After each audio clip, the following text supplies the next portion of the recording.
রাখলেই সেই ক্ষমতার অপব্যবহার যদি পৃথিবীর বড় বড় রাষ্ট্রগুলো করতে থাকে, তাহলে এক সময় ছোট রাষ্ট্রগুলো ঐক্যবদ্ধ হয়ে তারাও এর বিরুদ্ধে রুখে দাঁড়াবে।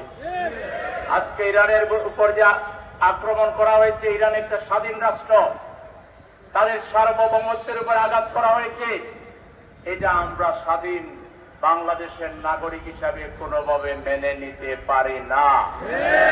কারণ এটা মেনে নিলে একটি আমাদের সার্বভৌমত্বের উপর আঘাত হানা হতে পারে।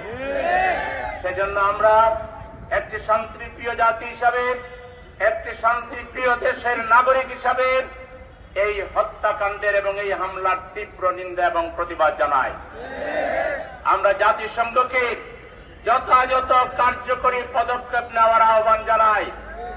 একই সাথে মুসলিম রাষ্ট্রগুলোর দ্বারা গঠিত ওআইসি আজকে কি করছেন বিশ্ববাসী দেখতেছে।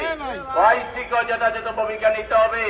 আজকে ইরানের উপরে আক্রমণের মাধ্যমে শুধু ইরান নয়, গোটা মধ্যপ্রাচ্যকে অগ্নিগর্ভে পরিণত করা হয়েছে।